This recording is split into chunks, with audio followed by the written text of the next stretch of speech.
સુરતના સગમો ગામે ભગવો લહેરાયો 5000થી વધુ હિન્દુઓનું વિરાટ શક્તિ પ્રદર્શન। જ્યારે આખું ગામ ભગવા રંગે રંગાય ને ગગનભેદી નારાઓ ગુંજે ત્યારે સમજવું કે સંઘ શતાબ્દી વર્ષનો શંખનાદ ફૂંકાઈ ચૂક્યો છે।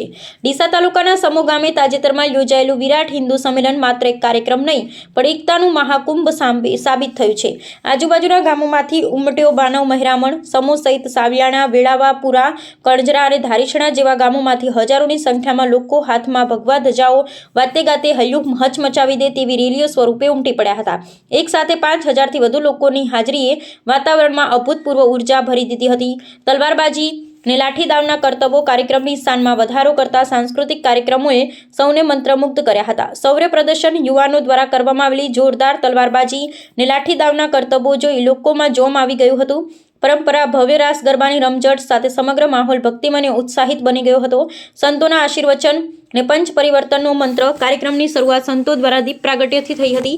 મહેન્દ્રગીરી મહારાજ મહેસાણા તેમણે હુંકાર કર્યો હતો કે ભગવાન શ્રી રામ સમરસતામાં માનતા હતા। આપણે તેમના જ અંશ છીએ માટે રામના માર્ગે ચાલવું એ જ સાચો ધર્મ છે। રવિભાઈ ગજ્જર મુખ્ય વક્તા તેમણે ભારતના વૈભવશાળી ઇતિહાસની યાદ અપાવી પંચ પરિવર્તનના નિયમોને જીવનમાં ઉતારી દેશને ફરી પરમ વૈભવ પર લઈ જવા આહવાન કર્યું હતું। મુકુંદ મહારાજ તેમણે ઉપસ્થિત જનમેદનીને આશીર્વાદ આપી સંગઠિત રહેવા પ્રેરણા આપી હતી। એકતાનું સામૂહિક ભોજન સંમેલનની ખાસિયત એ રહી કે હજારો લોકોએ સાથે બેસીને પ્રસાદ ગ્રહણ કર્યો જે હિન્દુ સમાજની એકતા અને સમરસતાનું ઉત્તમ ઉદાહરણ પૂરું પાડે છે। અહેવાલ જયંતિભાઈ ઠક્કર, ન્યૂઝ 16 ગુજરાતી।